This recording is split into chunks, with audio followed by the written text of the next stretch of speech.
Is that all you've got? Nancy looked down at me with disdain, and I felt my stomach churn, but I held it in. She seemed unaware of my discomfort as she whispered something into James' ear. Annoyed by my gaze, James pushed Nancy aside and confronted me. What's your problem? Don't take it out on us just because you're not talented. Seeing James puff himself up like that only made me feel worse, but I chose to remain silent. Arguing with him would only bring me down to his level. If only we'd put James in charge from the start instead of you clinging to pointless pride. Nancy sneered, and that's when I lost my temper. All right then, why don't you tell me what's so crucial about running a company? I'd been ignoring their issues up until now, but being directly attacked like this was more than I could take. At this point, I had to raise my voice against James and Nancy, who wouldn't hesitate to treat employees like disposable pawns if it served their purpose. Dumbfounded, James had nothing to say, so I turned to Nancy. If you have any intention of supporting James as his wife, you can at least offer that advice, can't you? Caught off guard, Nancy was at a loss for words, her eyes darting around aimlessly. My name is Emma. I am a 32-year-old single woman who runs a company. My family has been in the business since my grandfather Robert's time, and he's now retired and enjoying his life. My dad, Richard, was supposed to take over the business, but he had other ambitions and chose not to.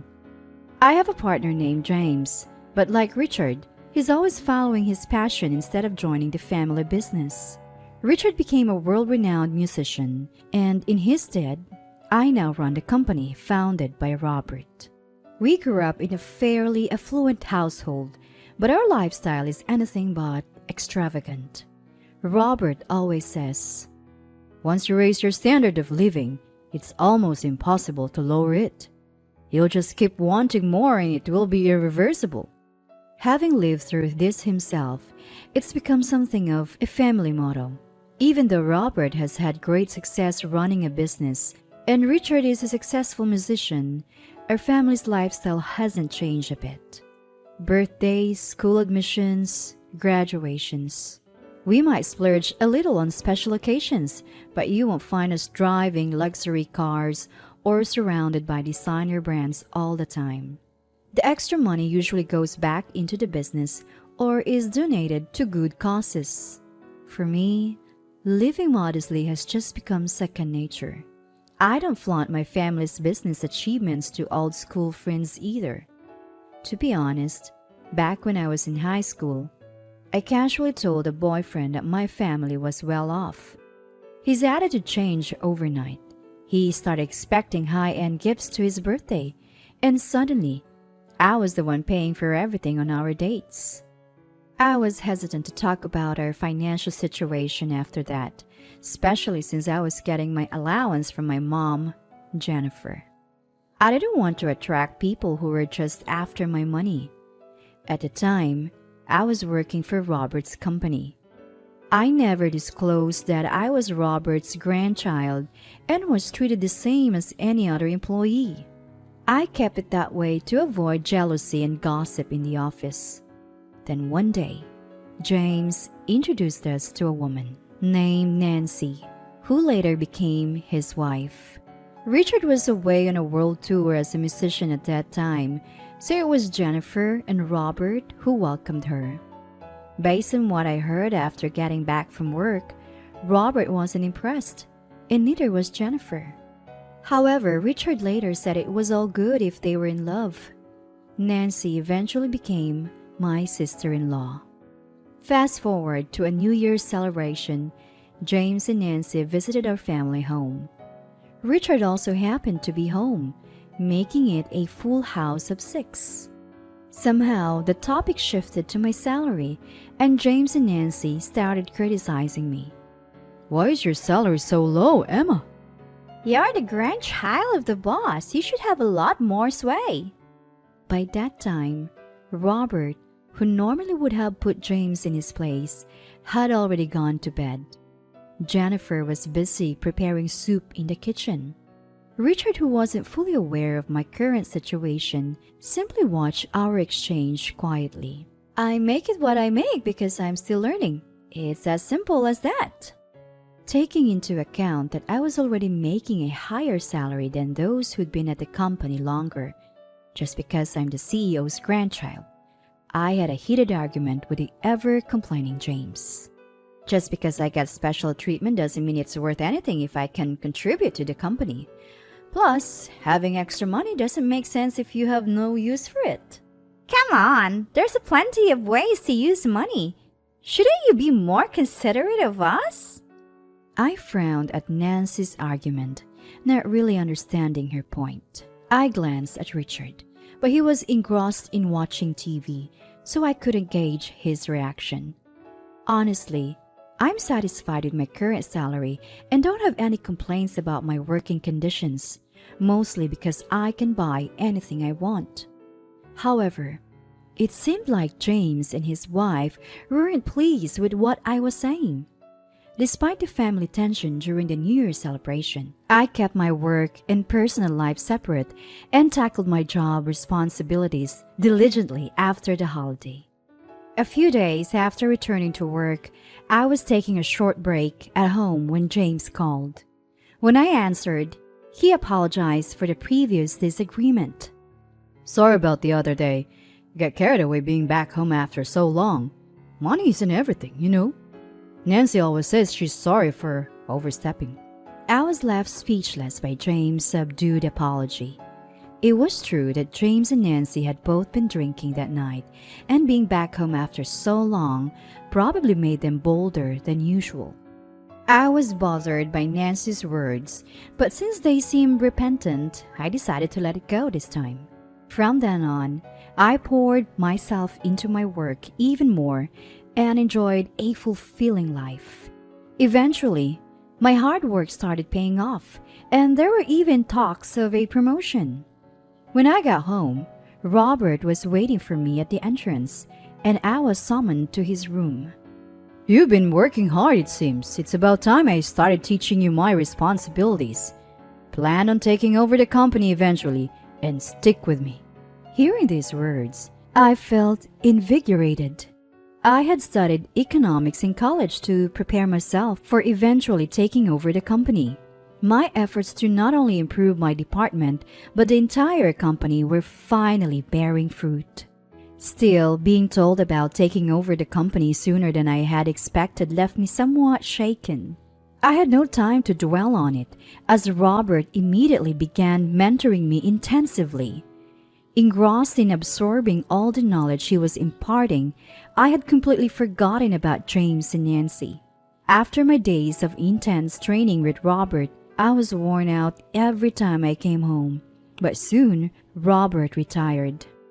Emma, you've done well. I trust that you can take it from here. Do your best.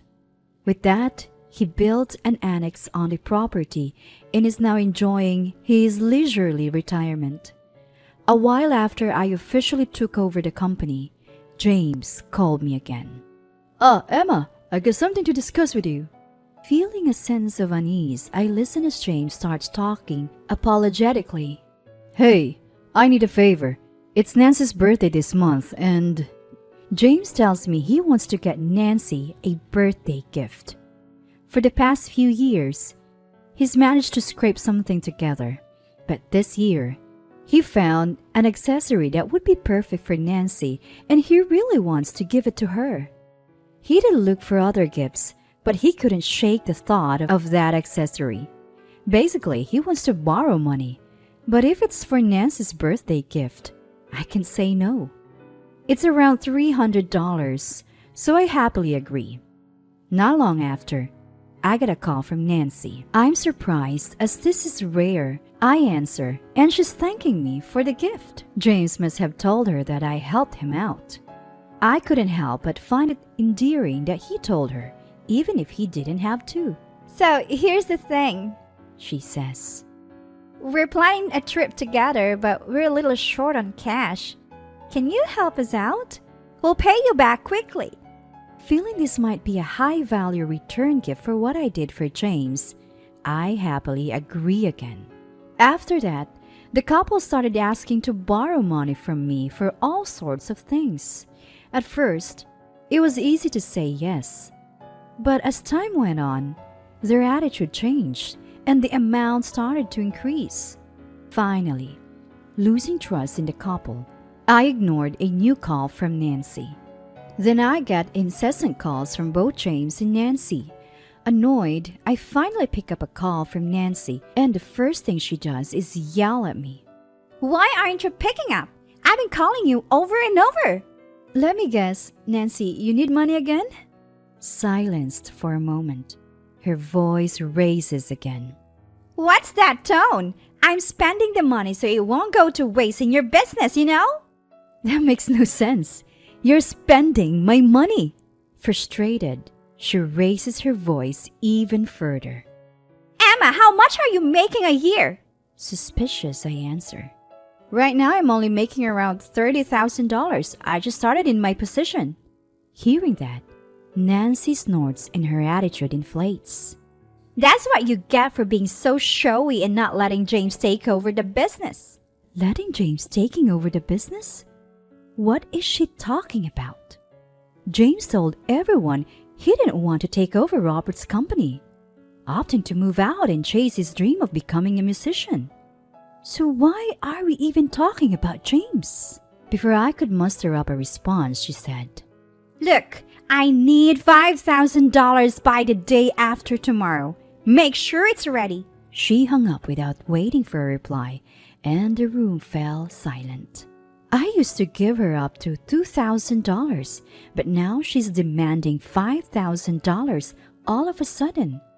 What's more, her whole attitude and comments like, be more considerate, were irking me, so I decided to go to Robert, who was in a separate building. I told Robert everything, and he let out a deep sigh. I knew I was going to get scolded for lending money too easily. Richard has musical talent. That's why I let him do his thing. James, however, has nothing. Even if he joined the company, he wouldn't amount to anything. I always knew it. For a moment, I wondered what they were talking about, then realized it was about Richard and James. Sure enough, the choices Richard and James made are similar. Neither of them took over Robert's company, and both of them are interested in something music-related. But the crucial difference was their willingness to work hard. Richard thought for himself, brainstormed, and searched for the best ways to achieve what he wanted. James, on the other hand, simply copied Richard and chose to pursue music because he didn't want to work. I knew Richard had succeeded while James was still struggling.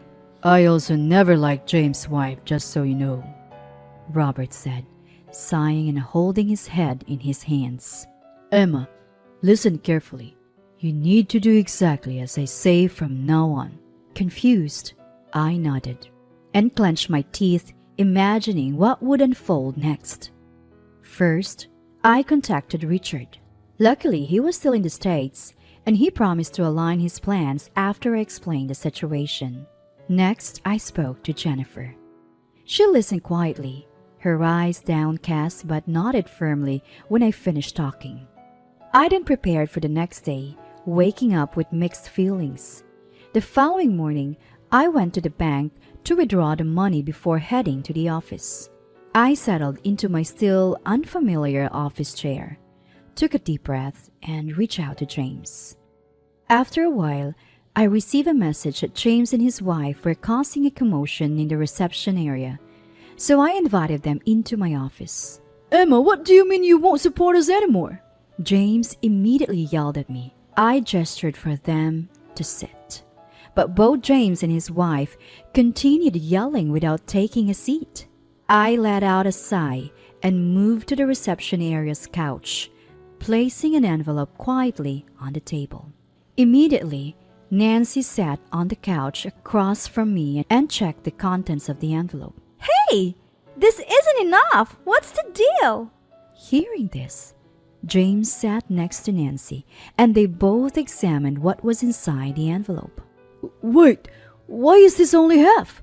We agreed on $5,000, didn't we? That's right. the envelope only contained half of the money they had demanded. As for the amount, Robert had told me to decide on the final severance package myself. This is the best I can do. I can't afford to give any more. Upon hearing this, James and Nancy scoffed at me. That's it? This is not doing so well? Ignoring my annoyed expression, Nancy whispered something in James' ear. Not liking the look in my eyes, James shoved Nancy aside and confronted me. "Don't take your lack of business skills out on us." Rather than respond, I chose to remain silent, not wanting to stoop to their level. If you had left the company to James from the start, none of this would have happened. Nancy sneered. At that point, my patience snapped. There's no way James, who shrinks employment to pursue music and leans on parental privilege, could manage a business.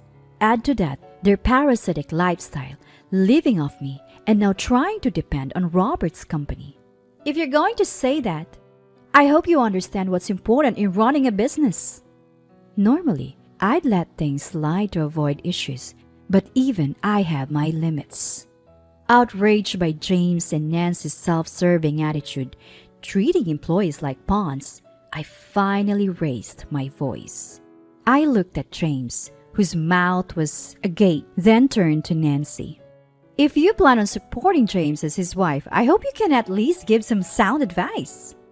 Nancy, who never expected the conversation to turn on her, stuttered and said nothing.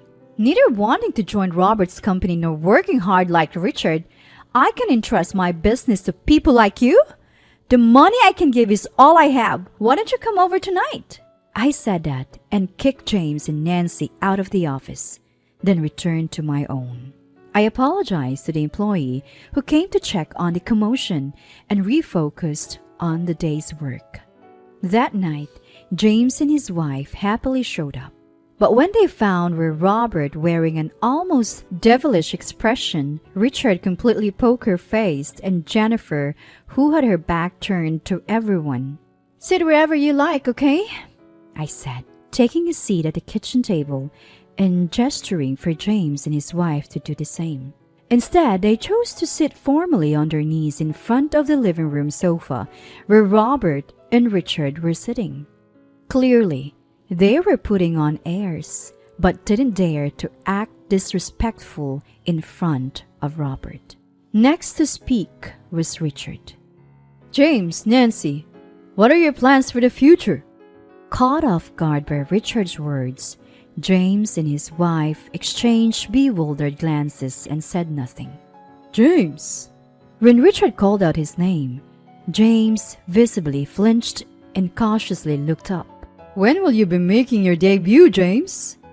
It looked like James couldn't comprehend the question, staring blankly at Richard. Richard said no more, just holding James in his gaze. "Nancy?" Growing impatient, Robert spoke up, addressing Nancy, whose face paled under the weight of his words. "Do you really think the company will do better under James than Emma? And if so, why?" Nancy had no answer and looked down in silence. For a while, no one said anything. The only sound was Jennifer cooking in the background. Eventually, an array of dishes lined in the kitchen counter, and Jennifer took a satisfied breath. "All right, James, Nancy, come on over. Let's eat before it gets cold." At Jennifer's words, everyone gathered in the kitchen and quietly took their seats. The tense meal commenced, and even Jennifer's usually delicious cooking seemed to lack flavor. After we finished eating and Richard and I were clearing the table, Jennifer served coffee.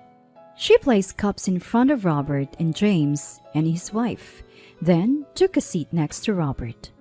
"How was your last supper, James?" "What? Jennifer, what are you talking about?" "Starting today, you are no longer our son, James. And Nancy, sorry, but please stay away from this house and from Emma. That includes her company as well." Ignoring my startled glance back, Richard starts doing the dishes. Robert sits in silence, sipping his coffee. Sure, I had asked Jennifer to scold James, but I never expected this. Unfazed by our astonishment, Jennifer continues. We've been lenient with James because of Richard, but that was a mistake. I thought it was just a phase. James asking for increasingly expensive gifts each year, but it turns out I was wrong. Jennifer locks eyes with James, who lowers his gaze and shrugs his shoulders. And Nancy, you love brand name items, don't you? We don't live that sort of lifestyle here. You better work hard to earn them yourself. Upon closer inspection, Nancy, clad in luxury brands that even I've heard of, awkwardly shrinks into herself. So that's how it is? Use the money you got from Emma wisely and just leave? With that, Jennifer exits the kitchen. Richard finishes cleaning up and heads upstairs. Robert drains his cup of tea, washes it in the sink, and goes back to the annex. I observe James and his wife for a moment, sigh, and decide to retreat to my room. Almost immediately, I hear arguing voices from the kitchen, but I chose to ignore them. I hear the front door close, so I plan for tomorrow's work, and finally the house grows quiet. It seems James and his wife have left. In the end, they ended up divorcing. James, who had been chasing a dream of becoming a musician, had no stable income. Nancy, for her part, had been financially reliant on her own parents. Their situation reached a breaking point. Both were disowned, and at first, Nancy juggled part-time jobs while living with James, but their unsustainable lifestyle caught up to them, and their marriage crumbled under the weight of debt. As for James, he seems to have come to terms with his limitations and has given up his musician dreams. He is now working as a day laborer to repay his debts. James and I were raised in the same environment. Our family was well off, but frugal. James had been unhappy for a long time about our lifestyle, fueled by the illusion that, like Richard, he could achieve wealth without traditional employment. So he chose to live frivolously, being taken care of after marriage. Unfortunately for Nancy, she had married James hoping for a slice of the pie, and this is how it ended. I don't understand how someone could think that way, but it seems that James lacks the qualities of a good manager and doesn't have Richard's talents. His choice to avoid hard work led to his disownment and divorce. As for me, I'd been diligently doing what I can, improving performance even before Robert's retirement. The employees also seem happy, so for now, I'm relieved. I haven't seen James or Nancy since, but that doesn't matter. I am too absorbed in my work to care. I plan to continue pushing forward, growing the company.